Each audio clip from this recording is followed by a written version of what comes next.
오늘 우리에게 주시는 하나님의 말씀 마가복음 2장 1절에서 12절까지 함께 봉독합니다.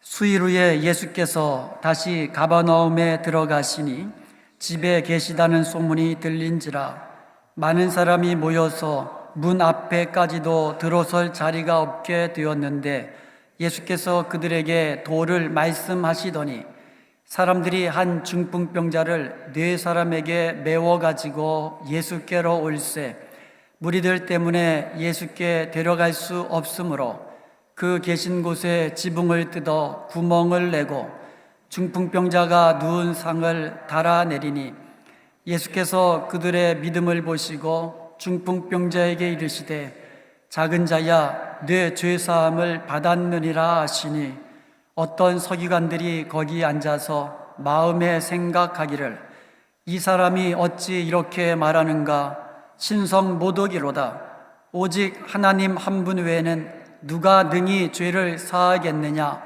그들이 속으로 이렇게 생각하는 줄을 예수께서 곧 중심에 아시고 이르시되 어찌하여 이것을 마음에 생각하느냐 중풍병자에게 뇌 죄사함을 받았느니라 하는 말과 일어나 뇌 상을 가지고 걸어가라 하는 말 중에서 어떤 것이 쉽겠느냐 그러나 인자가 땅에서 죄를 사하는 권세가 있는 줄을 너희로 알게 하려 하노라 하시고 중풍병자에게 말씀하시되 내가 네게 이르노니 일어나 뇌 상을 가지고 집으로 가라 하시니 그가 일어나 곧 상을 가지고 모든 사람 앞에서 나가거늘 그들이 다 놀라 하나님께 영광을 돌리며 이르되 우리가 이런 일을 도무지 보지 못하였다 하더라.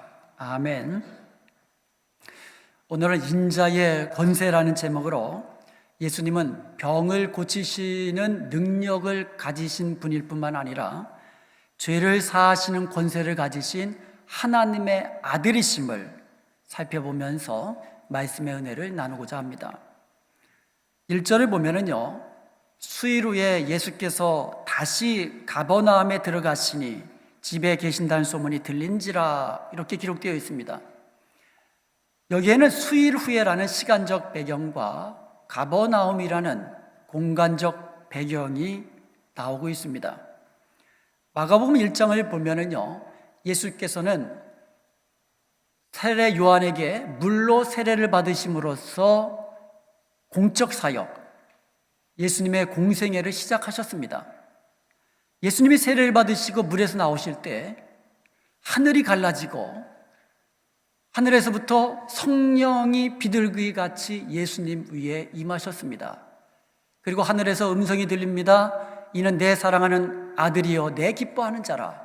하나님 아버지의 음성이 들렸던 것입니다. 이것을 여기서 볼 수 있듯이 예수님은 공생애를 시작하시면서 예수님이 삼위일체 하나님이심과 즉 성자 하나님이심을 드러내시면서 공생애를 시작하셨다라는 것을 알 수가 있습니다. 그리고는 하나님의 복음을 전하기 시작하셨습니다. 때가 찼고 하나님 나라가 이미 임하였으니 가까웠다 그랬거든요. 하나님 나라가 가까웠으니 이미 임하였다는 말입니다. 회개하고 복음을 믿으라 이렇게 선포하기 시작하셨습니다. 예수님의 공생애 사역 초기에 주로 갈릴리에서 사역을 하셨는데 그 갈릴리 사역의 가장 중요한 지역이 바로 가버나움입니다. 마가복음 1장에 보면은요, 예수님은 가버나움에 있는 회당에 들어가셔서 전도를 하셨습니다. 그리고 귀신들을 내어 쫓아내셨습니다. 그리고 나서 열병에 걸려 누워있는 베드로의 장모의 병을 고쳐주셨습니다.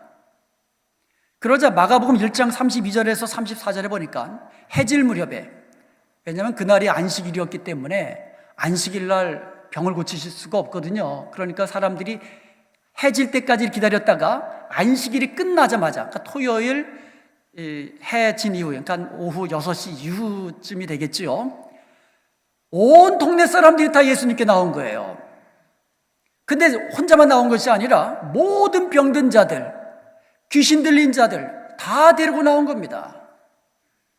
그러자 예수님께서는 모든 질병들, 각종 병든 자들을 다 고쳐주셨고 귀신들을 내어 쫓아내셨습니다. 이러한 예수님의 사역을 마태복음 23장에서는 이렇게 요약해 놓았습니다. 예수께서 온 갈릴리에 두루 다니사 그들의 회당에서 가르치시며 천국 복음을 전파하시며 백성 중에 모든 병과 모든 약한 것을 고치시니. 예수님은요, 처음 메시지가 하나님 나라였습니다. 하나님 나라가 이미 임하였다고 선포하셨습니다. 그 하나님 나라가 이미 임하였음을 선포하시면서 그 증거가 있다. 하나님 나라가 이미 임한 증거로서 귀신들을 내어 쫓아내신 거예요. 모든 병든 자들을 고쳐주신 것입니다. 하나님 나라가, 하나님의 통치권이 우리 가운데 임하니까 귀신들이 내어 쫓기기 시작했다라는 겁니다. 영적 전쟁에서 사탄의 나라가 밀려나기 시작하는 겁니다.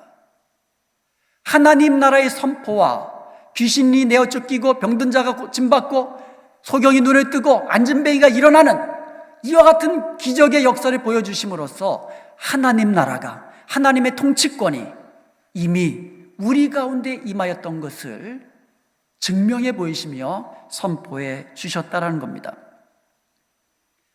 이러한 이 사역을 하시고 나서 그 다음 날 예수님께서는 제자들을 불러서 다른 마을로도 가자. 내가 다른 마을에서도 전도하리니 이것을 위하여 내가 왔노라 말씀하셨습니다. 가버나움에서 이렇게 놀라운 기적을 행하시니까 온 동네 사람들뿐만 아니라 각지에서 예수님을 기다리는 거예요. 그래서 제자들이 예수님께 와가지고 지금 사람들이 모여 있어가지고 주님 가보셔야 되겠습니다. 그랬더니 아니다. 다른 마을로도 내가 가야 되겠다. 거기서도 전도해야 하리니 천국 복음을 거기서도 전파해야 되리니 내가 이것을 위해 왔노라 하시면서 갈릴리 지역의 여러 지역을 다니면서 복음을 전파하셨더라는 겁니다. 거기서도 귀신을 내어 쫓으시며 병자들을 낫게 해주시는 이적을 행하셨던 것입니다. 그리고 나서 수일 후에, 바로 이런 뜻입니다. 갈릴리 각 지역을 돌아다니시면서 복음을 증거하시다가 수일 후에 다시 가버나움으로 돌아오셨다라는 겁니다. 그리고 한 집에 들어가셨습니다. 이 소식이 순식간에 가버나움 온 지역으로 다 온 이 동네 사람들에게 전파된 겁니다. 가버나움이 뭐 큰 도시가 아니거든요. 갈릴리 호수가 이렇게 있으면은요, 북서쪽에 있는 조그마한 마을이 가버나움입니다. 예수님께서 다시 오셨다라는 소식과 함께 온 동네 사람들이 또 몰려드는 거예요. 그래서 오늘 성경에 보니까는요, 집 안에도 꽉 차 있고 문 밖에까지 사람들로 그냥 꽉 차 있는 거예요. 바로 그때에 중풍병자의 친구들이 그 중풍병자를 데리고 침상에 이렇게 눕힌 다음에 뇌 어깨에다 4명의 그 중풍병자를 메고는 예수님께 나온 겁니다. 와보니까 이미 사람들로 꽉 차가지고 예수님 앞에 나갈 수가 없는 겁니다. 근데 이 4명의 친구들은 여기서 포기하지 않군요, 지붕 위로 올라갔습니다. 그 당시 팔레스타인 지역의 가옥 구조를 보면은요, 이제 흙으로 된 벽돌로 쌓았고 지붕도 이런 식으로 기와로 이렇게 경사지게 한 것이 아니라 평평하게 지붕을 만들었습니다. 그리고 그 지붕은 진흙으로 만든 겁니다. 그리고 집 옆에서 계단을 만들어 가지고 지붕 위로 올라갈 수 있도록 그렇게 만들어 놨습니다. 그래서 평평한 지붕에 곡식도 말리고 그리고 과일도 말리고 뭐 그런 용도로 사용했고요. 또 위급한 상황이 오면 도망칠 수 있는 그 같은 통로로서 계단을 만들어 놨습니다. 그래서 4명의 중풍병자의 친구들은요, 자기 친구들을 메고는 계단으로 올라간 겁니다. 지붕으로 올라간 겁니다. 그리고는 지붕을 뜯어낸 겁니다. 진흙으로 된 지붕에 구멍을 내가지고 위에서부터 달아내려가지고 예수님 앞에 중풍병자 친구를 내려놓은 겁니다. 이 일들을 사람들이 보면 뭐라 그러겠습니까? 아니, 저 친구도 저거 뭐 하는 짓이야, 지금? 지금 예수님께서 말씀하시는데 지금 뭐 하는 거야? 이렇게 좀 아마 호통도 치는 사람도 있었을 거예요. 그리고 또 우리가 상식적으로, 인간적으로, 현실적으로 생각해 보면 멀쩡한 지붕 뜯어놨으니까 나중에 어떻게 됩니까? 그거 수리 비용 다 물어줘야 되잖아요. 아니면 자기들이 직접 수리해 주든가. 이처럼 어떻게 보면 희생을 각오해서라도 어떤 모험까지도 각오하면서 예수님 앞에 그 중풍병자 친구를 내려놓았던 것입니다. 무엇이 이들로 하여금 중간에 포기하지 않고 예수님께 나와오게 했으며 지붕을 뜯어내는 수고와 모험과 희생을 감내하게 했을까요? 그것은 바로 중풍병자의 친구들이 가졌던 친구에 대한 사랑과 그리고 예수님께 대한 믿음 때문인 줄로 믿습니다. 믿음이 없으면 가능하지 않아요. 이들도요, 예수님이 가버나움에서 말씀 증거하시는 것을 들었을 것입니다. 그리고 병 고치는 것을 보았을 것입니다. 그래서 그들에게 예수님에 대한 믿음이 생겼을 것입니다. 그래서 예수님께서 다시 가버나움으로 오셨다라는 소식을 듣자마자 지금 중풍병자 친구도 예수님께 나아가기만 하면 예수님께 고침받을 수 있다는 그 믿음의 확신이 그들에게는 있었던 줄로 믿습니다. 이 믿음이 어떠한 수고와 또 방해와 또 희생까지도 손해까지도 감수하면서 주님 앞에 중풍병자를 데리고 나왔던 것이지요. 그리고 또 하나, 이들에게는 사랑이 있었기 때문입니다. 믿음이 있으면 뭐합니까? 중풍병자에 대한 그 사랑이 없으면, 그 친구에 대한 사랑이 없으면 그런 수고하지를 않아요. 여러분, 중풍병자로 오랫동안 이 환자로 있으면은요, 점점 친구들이 떠나가게 되어 있습니다. 그렇지 않아요?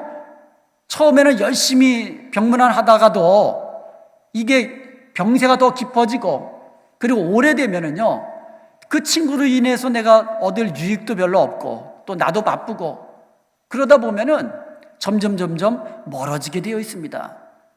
아무리 친했던 친구들도 점점 시간이 지나면서 떠나가게 되어 있습니다. 그럼에도 불구하고 본문에 나와 있는 이 4명의 친구들은 여전히 그 중풍병자 곁에서 사랑의 마음으로 그를 돌아보았다라는 것이지요.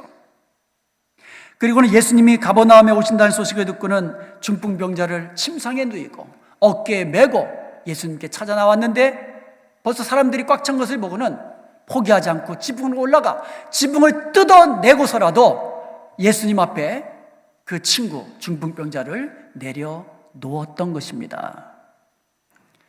우리의 전도는 바로 이것입니다. 구원이 필요한 그 영혼에 대한 사랑과 누구든지 예수님께 나와서 말씀만 들으면 그 말씀으로 말미암아 믿기만 하면 구원을 얻게 된다는 이와 같은 이 믿음으로 인해서 우리는 전도해야 될 줄로 믿습니다. 이러한 사랑과 믿음, 우리의 전도의 동기가 되는 거예요. 여러분, 전도를 많이 하려면 어떻게 해야 될까요? 전도를 하려면 여러분 어떻게 해야 됩니까? 첫 번째로 많이 하면 돼요. 많이 하면 돼요. 고기를 잡으려면 어디로 가야 됩니까? 물로 나아가야 되죠. 그리고 한두 번 낚싯대 들이고 포기합니까? 아니죠. 고기를 잡으려면 어떻게 됩니까? 잡힐 때까지 계속해서 낚싯대를 들이우는 수고를 마다하지 않아야 하는 겁니다. 마찬가지로 실제로 전도를 많이 하는 사람이 전도의 열매를 맺는 겁니다. 한두 번 하고 전도 어렵네, 그게 아니고요.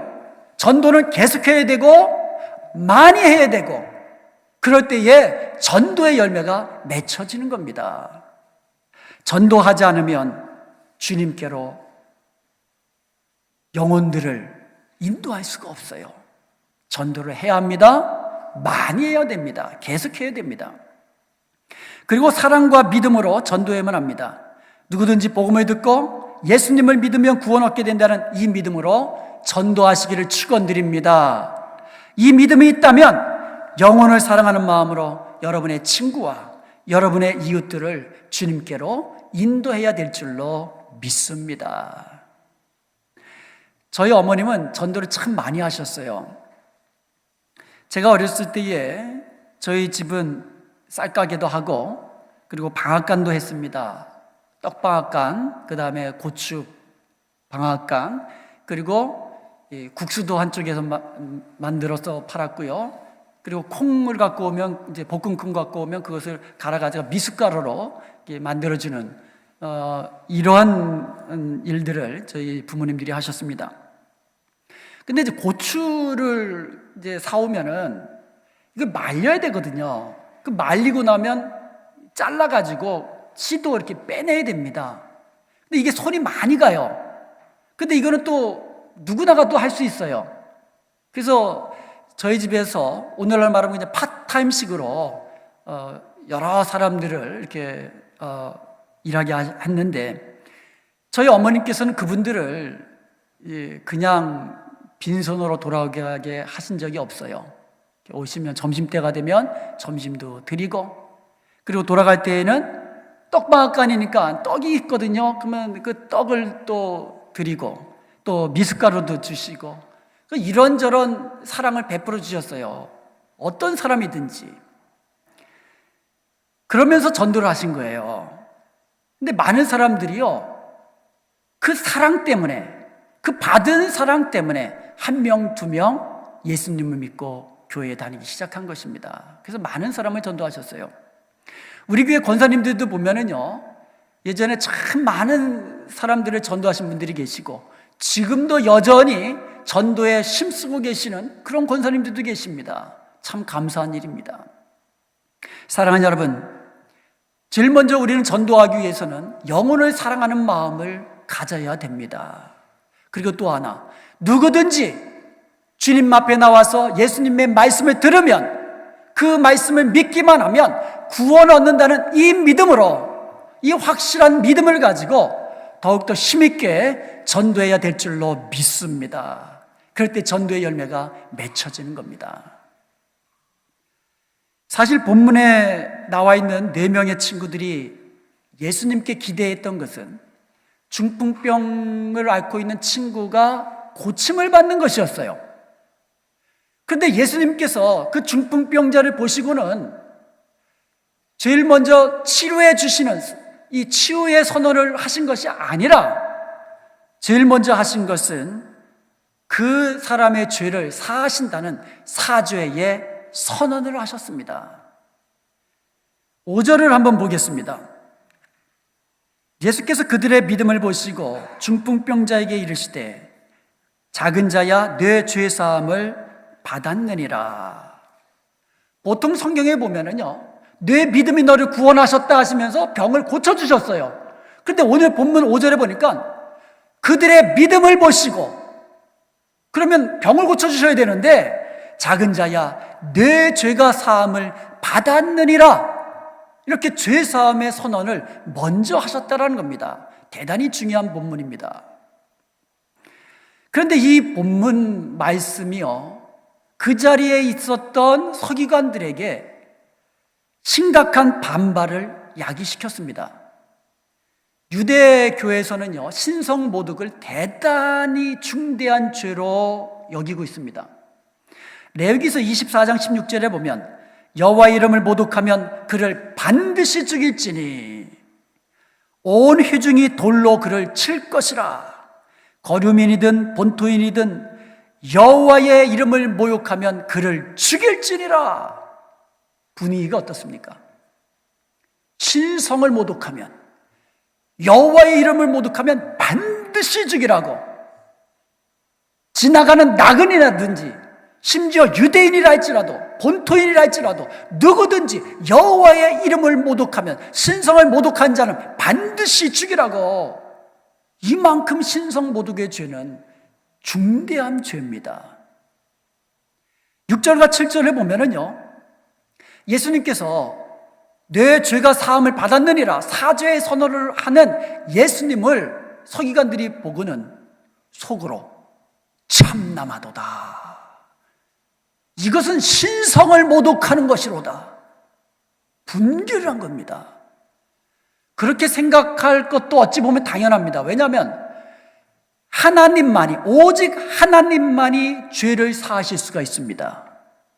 그런데 그들 앞에 있는 예수라는 이 젊은 청년이, 아니 지금 죄를 사한다는 엄청난 사죄의 선언을 하니까 신성 모독의 죄를 범한 것으로 그들은 생각한 겁니다.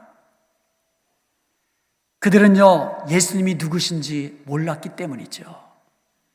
예수님이 이 땅에 육신을 입고 오신 하나님의 아들이심을 그들은 몰랐기 때문에 예수님이 지금 신성 모독의 죄를 범하는 것으로 그렇게 알고 분개를 했던 것입니다. 예수님께서 그들의 마음을 아셨습니다. 마음으로 생각만 해도 예수님은 아시는 것이에요.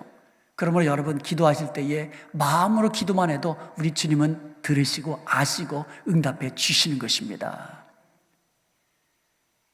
예수님께서 그들의 마음의 생각을 아시고 9절에서 그들에게 묻습니다.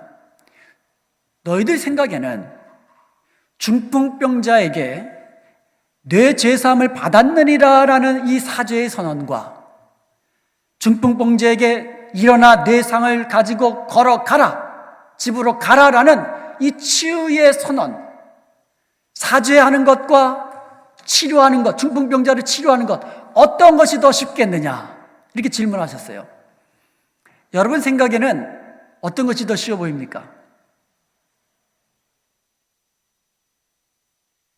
이 질문을, 예수님의 질문을 들은 서기관들은 쉽사리 대답을 못했습니다. 솔직한 심령으로는 죄를 사는 것이 더 어렵다고 대답해야 되는 거예요. 그렇지 않습니까? 죄를 사하는 것은, 이 권세는 누구만 있는 겁니까? 하나님만 가지고 계신 권세거든요. 그러니까 죄를 사하는 것이 더 어렵습니다라고 대답해야 옳습니다. 그런데 현실적으로 생각해 보면 중풍병자가 어떻게 벌떡 일어납니까? 자기들 생각해 보면 불가능한 일이에요. 이것도 쉽지 않거든요.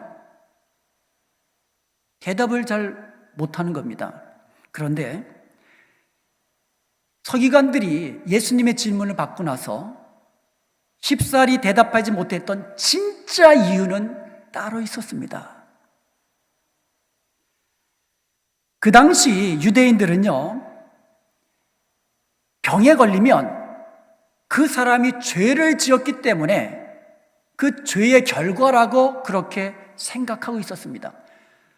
오늘날에는 어떤 병에 걸리거나 재난을 당했을 때 그 원인은 무조건 죄 때문이다라고 그렇게 우리는 생각하지 않지요. 그런데 그 당시 유대 사람들은요, 병에 걸리면, 어떤 재난을 당하면 그거 죄 때문이라고 그렇게 생각하고 있었던 거예요.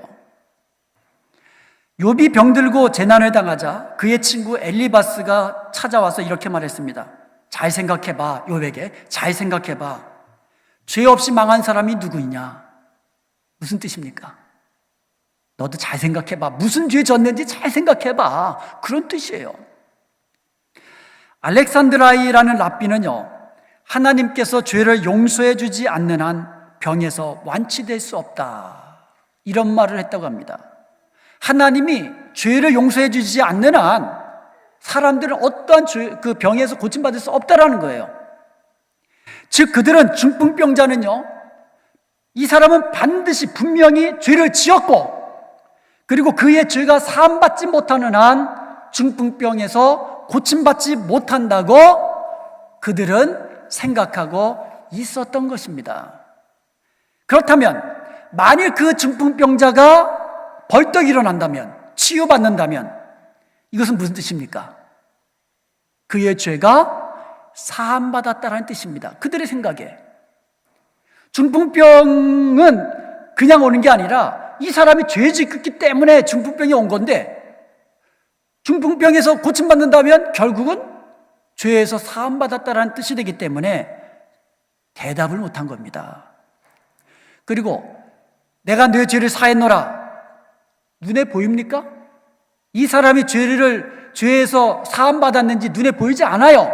확실하지가 않아요. 그런데요, 중풍병자가 고침받아 벌떡 일어났다면 그가 죄에서 사함받았다라는 분명하고도 확실한 증거가 되는 거 아닙니까? 그러니까 대답을 못한 겁니다. 예수님은 대답을 못하고 있던 서기관들에게 10절에서 이렇게 말씀하십니다. 그러나 인자가 땅에서 죄를 사하는 권세가 있는 줄을 너희에게 알게 하기 위함이라. 예수님께서 병을 그냥 고쳐주시지 않고 내 죄가 사함 받았느니라 라고 말씀하신 이유는 인자에게는, 예수님에게는 죄를 사하는 권세가 있음을 알려주시기 위하여 이 말씀을 하셨다고 그렇게 기록되어 있습니다. 그리고 나서 중풍자에게 말씀하십니다. 내가 네게 이르노니 일어나서 내 상을 가지고 집으로 가라 말씀하시니까 이 중풍병자는 그 순간에 벌떡 일어나 예수님의 말씀대로 침상을 가지고 집으로 돌아갔습니다. 모든 사람들이 보는 앞에서. 그저 사람들이 깜짝 놀라면서 도대체 이와 같은 일은 내가 여태까지 본 적이 없다 하면서 하나님께 영광을 돌렸던 것입니다. 이 일로 인하여 예수님은 자신에게는 죄를 사하는 권세가 있음을 분명히 증명해 보이셨던 것입니다. 그러나 인자가 땅에서 죄를 사하는 권세가 있는 줄을 너희에게 알게 하기 위함이라. 이것이 오늘 본문의 핵심입니다. 예수님은 중풍병자의 죄를 사하여 주심으로 예수님께는 죄 사는 권세가 있음을 분명히 보여주셨던 것입니다. 예수님은 귀신을 내어 쫓으시며 모든 질병을 고치시는 하나님의 능력을 가지신 메시아일 뿐만 아니라 모든 죄를 사하실 수 있는 권세를 가지신, 그런 하나님의 권세를 가지신 하나님의 아들이심을 분명히 증명해 보이시고 분명히 선포해 주신 것입니다. 여기에 인자라는 예수님의 호칭이 나옵니다. 마가복음에 보면은요, 살아계신 하나님의 아들이라는 호칭과 인자라는 호칭이 가장 많이 나옵니다. 살아계신 하나님의 아들, 메시아 호칭입니다. 그리고 인자라는 호칭도 메시아를 가리키는 호칭입니다. 그런데 이 둘 사이에 다른 점이 있다면, 인자라는 호칭은 예수님이 자기 스스로에게 붙였던 호칭입니다. 다른 사람이 예수님께 살아계신 하나님의 아들이요, 다윗의 자손이요, 이렇게 예수님의 메시아 되심을 불렀다면 예수님이 스스로에게 인자는 스스로 메시아 되심, 스스로 하나님의 아들 되심을 부르는 호칭으로 인자라는 말을 사용했다는 겁니다. 다니엘서 7장에 보면은요, 인자 같은 이가 하늘에서부터 내려와서 영원한 하나님 나라를 세우고 다스리는 것이 예언되어 있습니다. 그리고요, 성도들은 영원한 하나님 나라를 얻으리라고 예언되어 있습니다. 인자가 오시면, 인자가 하나님 나라를 세우시면, 하나님 나라의 통치권을 이 땅에 가지고 오시면 모든 성도들은 그 하나님 나라를, 영원한 하나님 나라를 얻게 되리라. 이것이 다니엘서에 예언된 그 예언의 말씀인데, 예수님은 지금 내가 인자다, 내가 바로 그 인자다라고 이야기한 겁니다. The Son of Man 그랬거든요.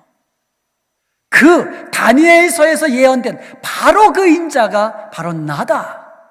하나님 나라를 이 땅에 가져오는 그 메시아가 바로 나다. 이렇게 자신을 계시해 주신 것입니다. 오늘 본문에 나와오는 서기관들은 대단히 당황했을 것입니다. 왜냐하면 그들의 신앙에 의하면 죄가 사해지지 않는 한 결코 중풍병자가 고침받을 수 없었기 때문입니다. 이제 그는 치유되었습니다. 그렇다면 그의 죄가 사함받았다는 것이 분명히 드러났습니다. 그러므로 당황한 겁니다. 그들은 무지했습니다. 그들은 예수님이 하나님의 아들이심을 모르고 있었던 것입니다. 예수님에게는 죄를 사하는 권세가 있었음을 그들은 모르고 있었던 것입니다. 지금도 예수님이 하나님의 아들이심을 모르는 분들이 있습니다. 지금도 예수님이 죄를 사하는 권세가 있다는 것을 모르는 사람들이 우리 주위에 너무나 많이 있습니다. 그들에게 우리는 복음을 전해야만 합니다. 그들을 예수님 앞으로 인도해야만 합니다. 예수님을 만나는 순간 모든 죄가 사함받고 구원을 얻게 되는 이 놀라운 복음을 우리는 그들에게도 전해 주어야 될 줄로 믿습니다. CCC 김중근 목사님이 자주 하셨던 말씀 중에 백문일답이라는 것이 있습니다. 중세기 수도의 그 수도원에 진리를 깨우친 그 수도사가 있었습니다. 그리고 이제 진리를 깨우치고 나와서 세상에 나오니까 많은 사람들이 그에게 찾아와서 묻습니다. 그런데 그 수많은 질문, 수많은 질문의 대답은 오직 하나였습니다. 예수 그리스도였습니다. 우리가 알아야 할 가장 중요한 진리가 무엇입니까? 그럼 이렇게 대답합니다. 오직 예수 그리스도입니다. 인생은 어떻게 살아야 행복할 수 있습니까? 예수 그리스도입니다. 염려에서 해방되는 비결이 무엇입니까? 예수 그리스도입니다. 사업에 성공한 비밀이 무엇입니까? 예수 그리스도입니다. 어떻게 하면 학업을 잘 성취할 수 있습니까? 예수 그리스도입니다. 사랑하는 여러분, 오직 예수 그리스도이십니다.